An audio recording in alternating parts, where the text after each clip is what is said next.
There we go. Okay, I've been doing this a long time. You know, I am 75 years old. I've been playing pool since I was like 5 or 6. And I really enjoy teaching these classes. And it's so much fun to watch people, you know, get into this game. And it becomes a passion after a while. But it is the kind of game that you can never master, okay?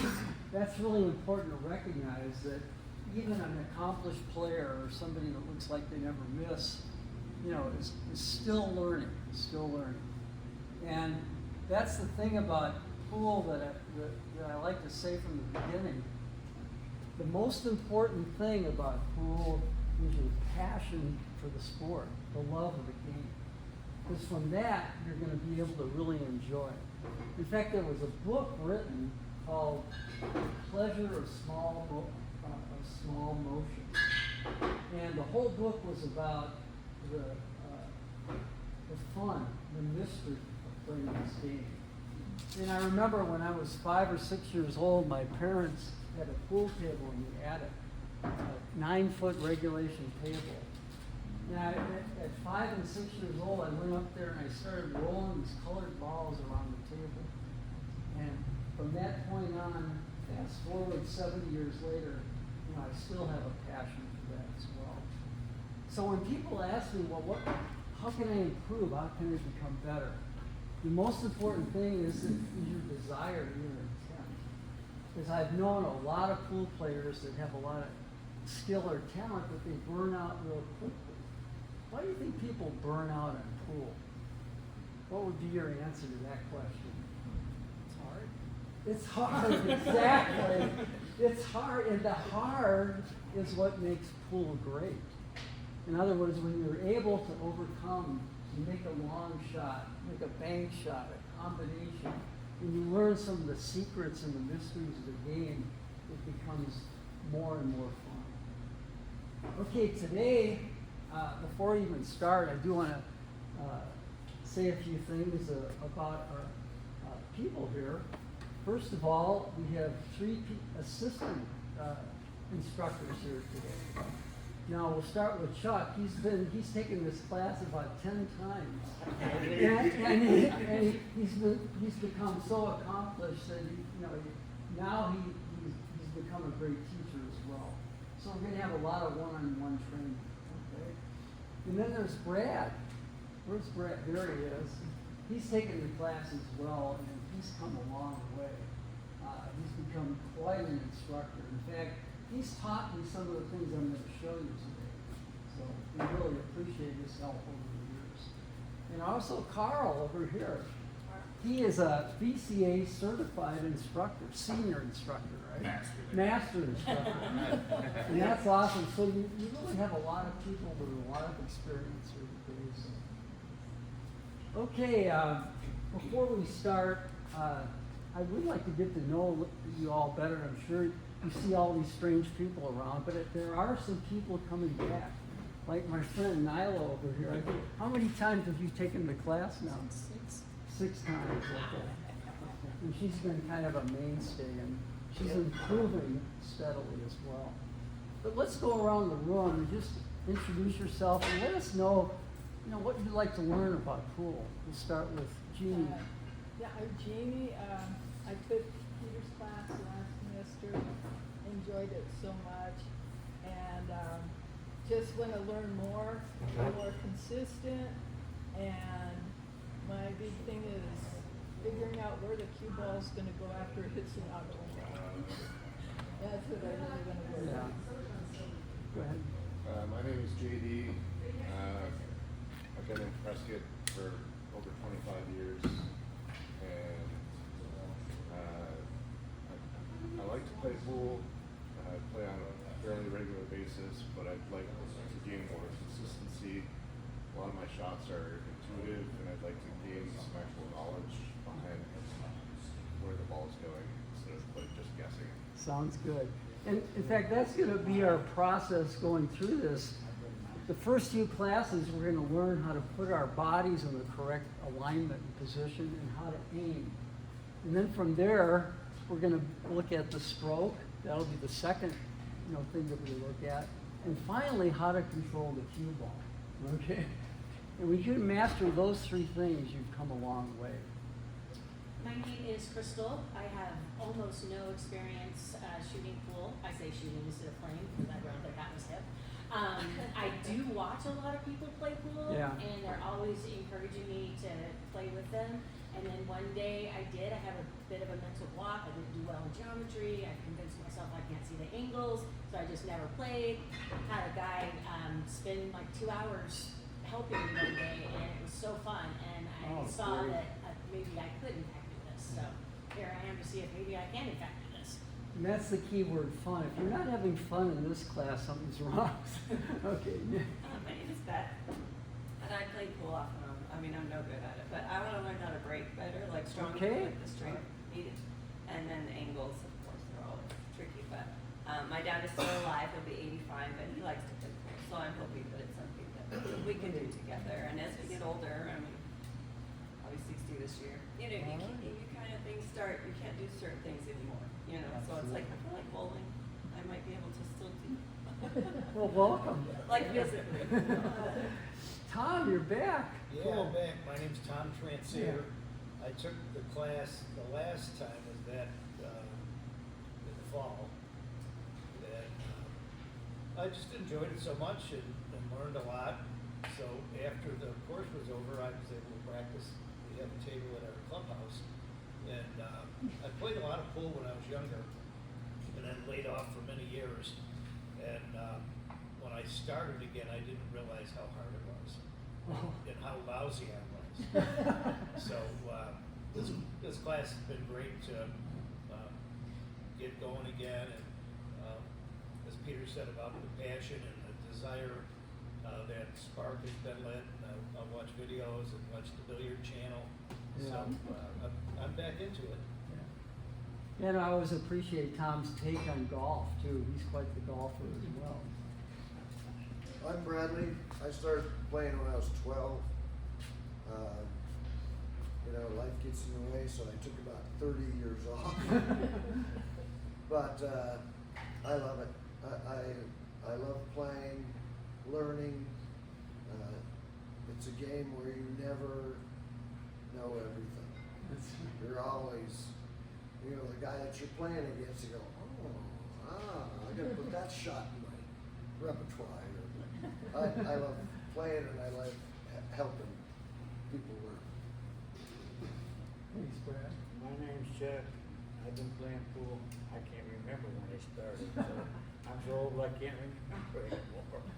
But I just love the game. I've always loved the game. I used to run a lot of tournaments around, and I had one guy break me of it because I run these tournaments when I was running them for nothing. Tips. Guy, I get paid an hour over $100, and he hands me $2. I said, I quit. No more. You're staying there until 1:30, 2 o'clock in the morning. Nah, it ain't worth it. But I always come to help Pete. Yeah, thank you. Appreciate it. My name's Dwayne. I played pool kind of sporadically, a little bit in high school with friends after school. And then my son, when he was in high school, wanted to play, so we'd go to local places, but it was always hard finding a table. So I ended up building a pool table that sits in my garage right now, and I put it to good use.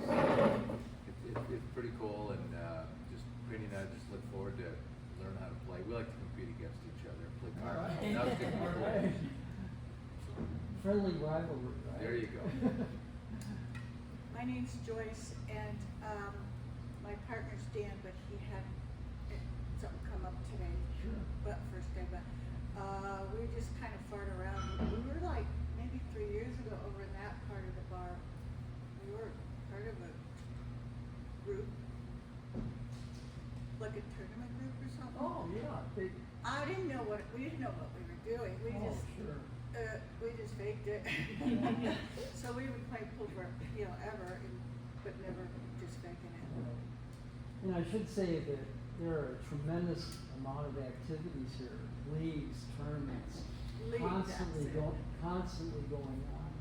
So, if you do find a passion for the sport, there's lots of opportunities to really enhance your game And also the camaraderie of playing on a team, things like that. My name's Penny. I've played a little bit since I was a child. I've always enjoyed it. It's really fun, and I just want to learn more. All right, sounds good. I'm Carl, as you know, I always learn something from Pete, so it'd be fun to watch him teach. I'm Steve. Oh, you're back. Okay. Every time you just learn something different. Well, good to see you. Yeah. I'm Naila, and it is, I think, 6th class I'm taking from Peter, and I started to learn pool only with Peter. Never played before, and it was quite challenging for me. And although it is 6th class, but every shot is very challenging for me still now. And in every class, as Carol told, I'm learning something from Peter, something new and useful. Welcome back.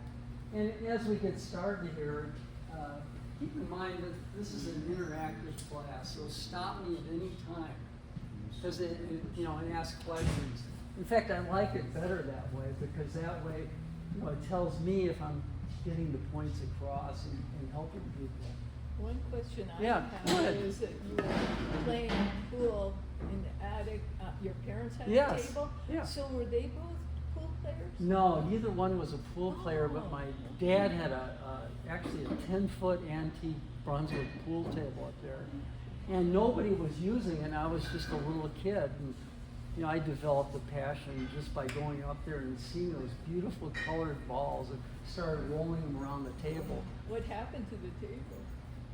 It was crushing the attic floor in, so they had to take it apart and move it. That was in Illinois a long, long time ago. Anything else before we start? Okay, the first thing, and you'll see if you read my handout, there's a famous pool player that became the captain of the Moscone Cup pool team that basically said that when he misses a shot, and this is a master player, master instructor, it's usually because of his stance and alignment.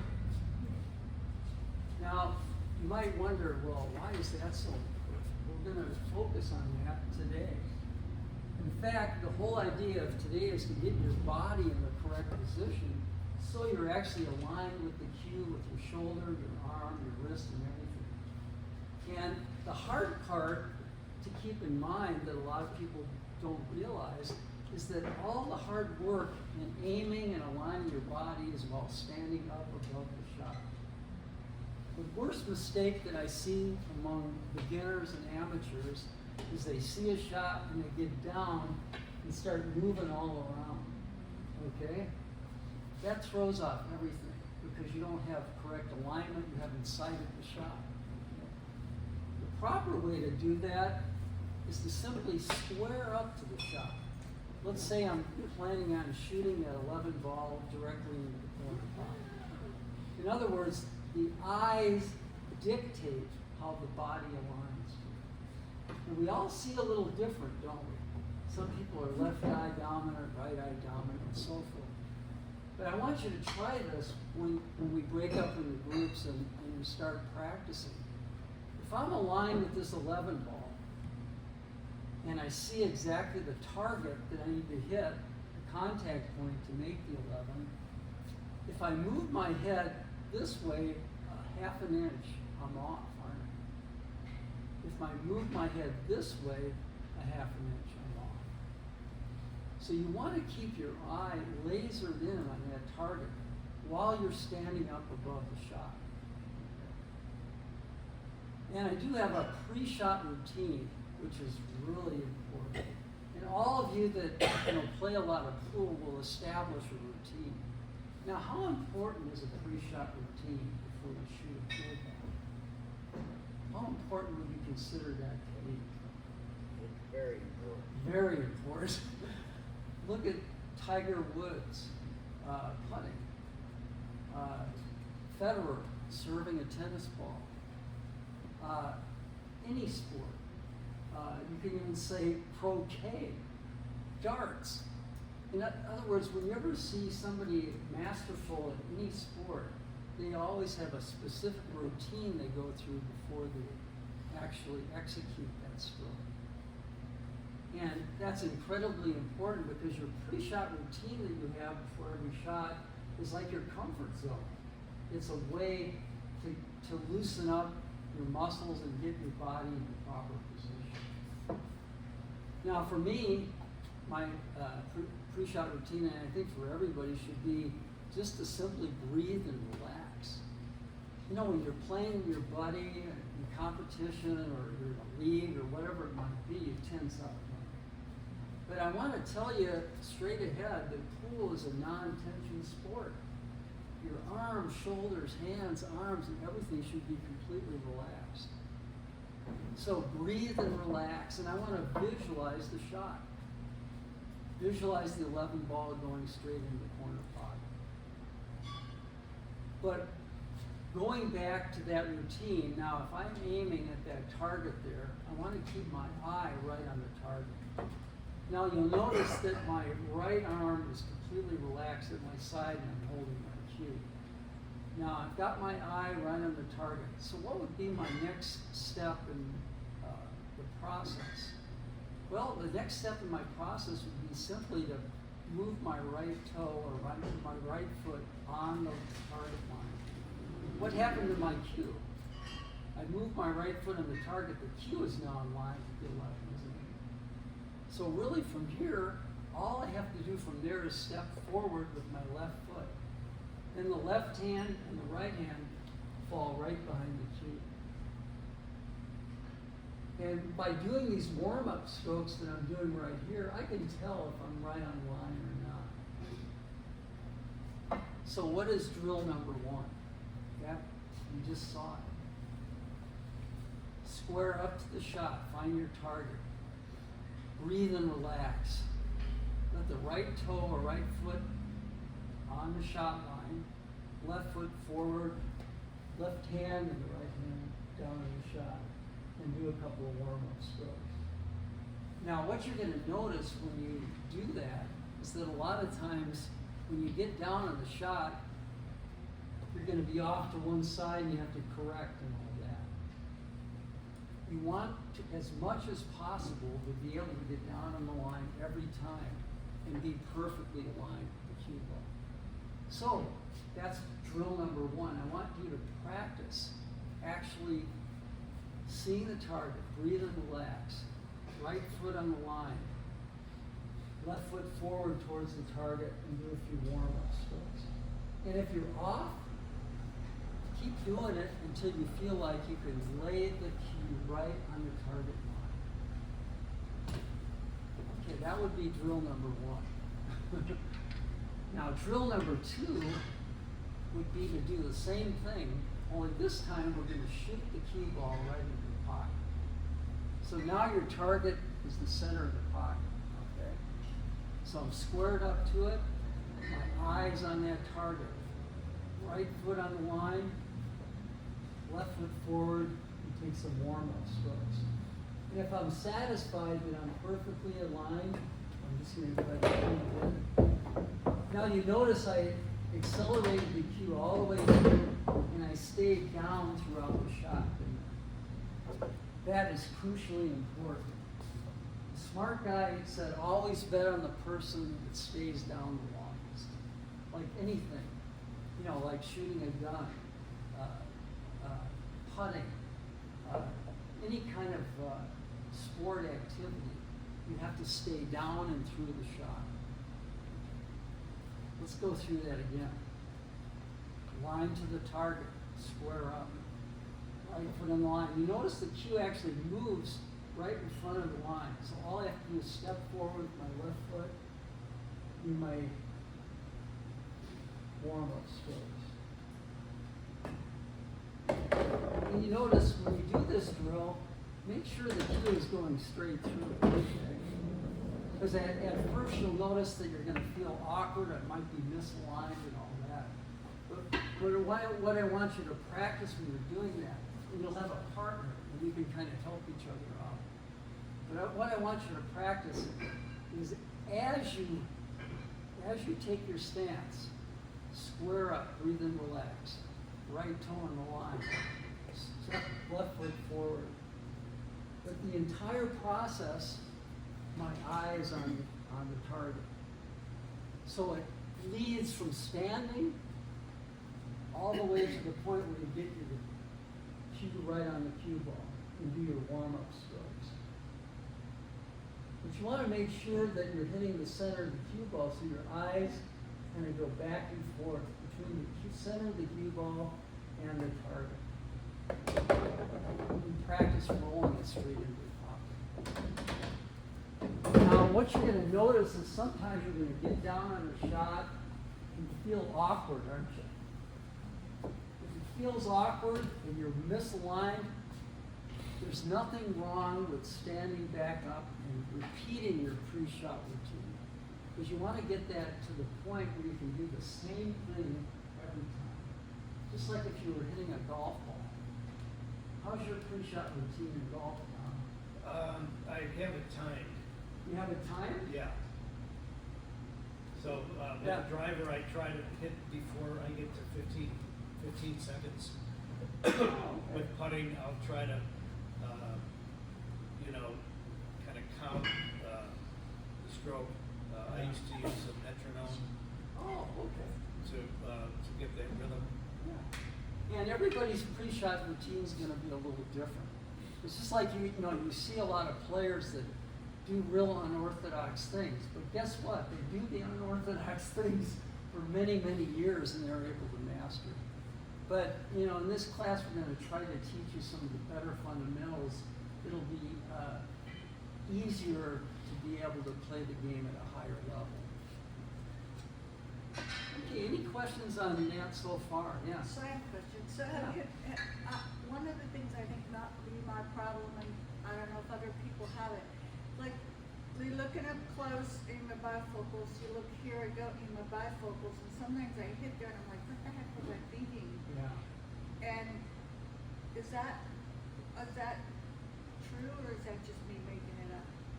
Well, you're saying that you're getting some distortion from your glasses? No, I don't wear them. So these are like for reading and close up. Oh, So when I okay. hit the ball, the cue ball, I'm like, I don't even know why I hit it that way. A little off, a little. And so I was gonna do clear and then bifocals and wear them. Yeah. Because I think that's what's a lot of my problem Yeah. is I can't focus both ways. Well, actually, a lot of people play very, very good pool wearing glasses or contacts. In fact, a lot of my friends wear contacts or glasses when they play. Oh, okay. But they have special glasses for pool that you can buy, which have a higher lens. So there's Oh. less distortion when you get down to the shot. Okay. Yeah. Yeah, Yeah, that's a good question because, we all see a little different. We see, that's why when I say when you're lining up a shot like this, you want to make sure you're squared up to the shot and you're seeing the target. Because any slight movement one side to the other as you're taking your stance is going to throw you off. well, I can see it from back there where you're standing, but then when I get up close, it's like, Oh. I'm off. Well, what might help that is notice as I take my stance that I have my eye on the contact point of Okay. the four ball. So I put the right toe on the line, left foot forward, swing down, but my eye stays on the target. Down my And then back here, I'm actually doing my warm-up strokes to make sure I'm on the line. Thank you. Good question, though. All right. This third one will throw a little wrench into the workings. And by the way, Bradley's the one that invented this drill. Call it the Bradley. This is the Bradley bridge here. Mean guy.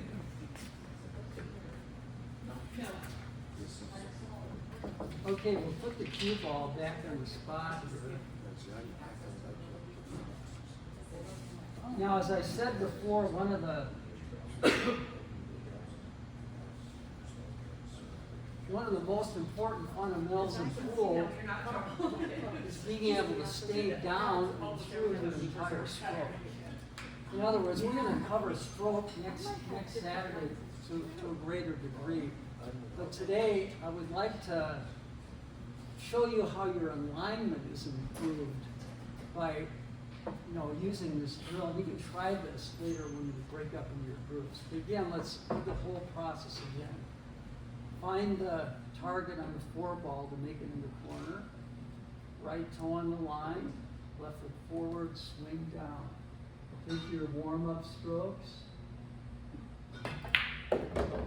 See? That's what not to do. Did you see how I went through and came up like that? All right, let's try that again. Now, why is that so important? If you're moving during the stroke, it's going to throw it off, isn't it? So if you can learn to stay down and through the shot,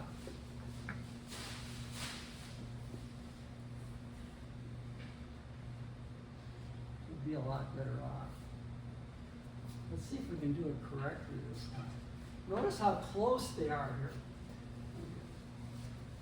And again, one of the other reasons this is such a good drill, it teaches you to keep the cue level with the cloth as much as possible. Because when you elevate the back end of your cue, if you're slightly off just a hair one way or the other, it makes the cue ball curve one way or the other.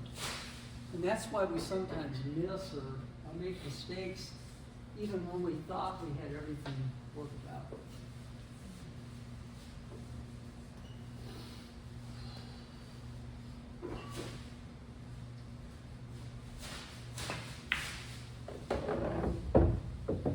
That one I was a little more careful. But anyway, you'll be surprised how the tendency is to come up real quickly in the shot. I know Carl does this real well.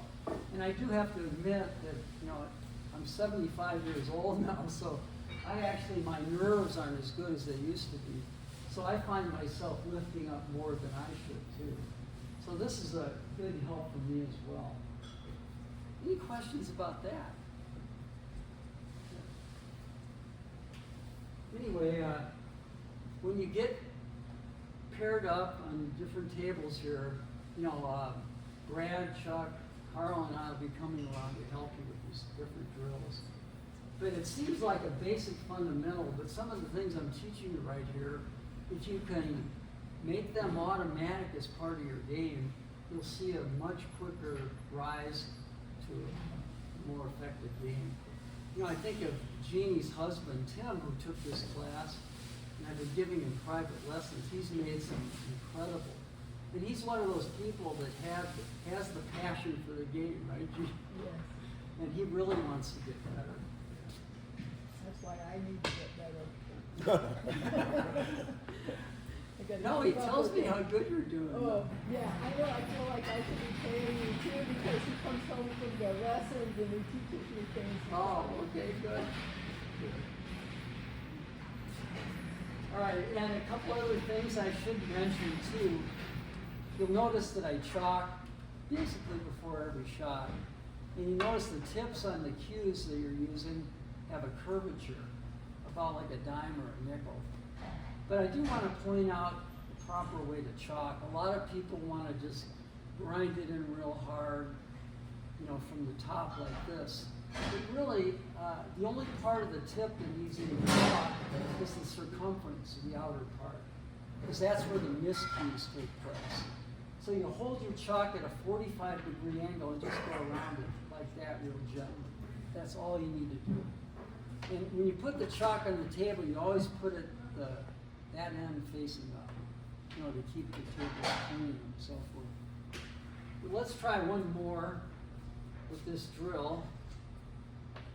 And actually, chalking can be a part of your pre-shot routine. All right, see my target line. Breathe and relax. Visualize the shot. Right toe on the line. You notice that cue moving right here. My eye is still on the target. Left foot forward. Swing down. Let the cue do a few warm-up strokes to make sure I'm right on. Stay down and you stay down until the ball hits the back of the pot. Now I know in golf, when you're putting, it's tough to do that, isn't it? Yeah. And how much does that help when you stay down and putting? Because if you're moving your head, it's going to throw the putter off, isn't it? Same thing in this. How about shooting a gun? I remember I was trap shooting with my dad when I was 12 years old, and I was doing, what do you call that when you move? Or when you're... The kickback. Yeah. And I was moving every time as I pulled the trigger because my breathing wasn't correct. Breathing in pool is real important. In fact, when I get under pressure in a tournament or a league and people are watching me, you know, the fishbowl effect, the one thing that you know, for the mental part of the game, so you stay focused, is posture and breathing is important. Because when you're breathing more deeply, you're actually more aware and concentrated and focused on what you're doing. You know, that's something you learn when you practice yoga. And I think if anybody asks me what exercise is most important for pool, it's got to be yoga. Because you're going to be putting your body in all kinds of, you know, different positions. Where you're stretched out over the table or putting your leg up and things like that. But it's got a little bit of everything. All right, anything about any of those things we covered so far? All right, before I break you up into pairs, let's do some cut shots now. Yeah, go ahead, Brad. We haven't talked about arm position Yeah. because so many do this or this. All right, that's a good point. I was going to cover that next week, but I think it's a good idea to do it now. But everybody grab a cue. That's a good idea. All right, now you'll notice, and I'll kind of go through the routine here and show you what I'm talking about. You can actually do what I'm doing as I'm going through this. Now you notice when I swing down, my arm is still completely relaxed at a 90-degree angle. Now that's crucially important. What happens if I move my hand too far back and it's like this? The stroke loses its vitality, doesn't it? In other words, it could go any direction. What if I put it too far forward? There's nothing to follow through with. So literally, when you hold the cue, you never give it the breath grip, never a tight grip. Remember, it's a non-tension sport. The best word to describe how you hold the cue is cradling the cue gently. Willie Mosconi, the 15-time world champion, said it's like holding a paper cup in your hand. So literally cradle the cue so the thumb, and you notice as I stroke the cue, you'll notice my wrist even hinges, it's so relaxed. But look at how much more follow through I get when my wrist is relaxed. I can go swipe back. And we're going to talk more about that next week in your stroke. But you don't want to grab too tightly. And gently mostly with these three fingers, because the little finger and the ring finger pretty much are just along for the ride. And that gives you more wrist acceleration through the ball. And Brad and Carl and Chuck and I will look at your grip on the cue. But it is real important. All right. Any other questions on that before we move on? Do you want to just use an open bridge? All right. Let me cover that too. Now the open bridge and the closed bridge, they're both effective. In fact, a lot of people actually favor the open bridge, and what is that? A lot of people, instead of putting their finger over the top of the shaft, use the first knuckle and the thumb to bridge. So this would be an example of open bridge. One of the advantages to this bridge, and you notice my fingers are because the hand needs to be stable like that. And that way you can actually hit the hot cue ball high or hit it low and still keep the cue relatively level. Now, I use open bridge sometimes and closed bridge at other times. It depends on the shot. Okay. The closed bridge is effective too, but a lot of people feel like that finger over the shaft obstructs your vision of the shot. And you could be the judge on that. Swing down, closed bridges with the finger and the thumb looped over the shaft like this with the fingers spread out. Now I put my head pretty close to the shaft. Some people their head is higher. Now for Carl, his head is higher when he shoots. So the closed bridge works really good for him. But for me, I sometimes favor the open bridge because I feel like I get a better view of the shot. But it's completely up to you. But there are a few things about the bridge that are critical. You want it to be completely stable on the table and balanced. And as far as balance goes, both my feet have about the same amount of weight. But you'll notice on every shot I'm doing these warm-up strokes. Those are crucial because that's your last chance to laser in your aim and determine whether or not you need to start over or let it go. All right? Any Don't questions? feel comfortable, stand up and get back into it. Exactly. Good shot. All right, here is something that you can practice too, because you notice on every table, I put one of these spots right by the spot on the table. But we've talked about a straight-in shot. Now we're going to talk about a cut shot. And you're welcome to practice these as we go. Now, I got behind the 12, and the contact point is right here, isn't it? So the cue ball has to contact the 12 ball right there to make it. But if I aim at the contact point, look what happens. If I shoot the cue ball at the contact point, you notice it hit it way too thick. So the actual aim point on a cut shot is completely different. A ball is 2.25 inches from one edge to the other. So the very center of the ball is 1.1 inches. So the actual target on a cut shot is 1.1 inches behind the contact point. So actually you're aiming for something out in space. Now, I don't want to confuse you, but a lot of people call the aim point the center of the ghost ball. All right? The ghost ball is an imaginary ball that is aligned directly to make the ball into the pocket. So you'll notice that's exactly at the center of the ghost ball. And let's get the line aimed to the center of the pocket. So I can get behind the 12 and I see the contact point. But if I aim at that, I won't make it. I have to aim at the center of an imaginary ball that is aligned directly to the pocket. So I'm going to come back here on a cut shot, see my contact point. But when I get over behind it, I realize that I want to aim to the center of the ghost ball or a half ball behind that contact. Do my whole routine. Swing down, take a few warm-up strokes, get perfectly aligned. Stay down until you hear the ball hit the back of the pocket. And that's kind of a fun drill, but guess what? You can't use that in a real game, can you?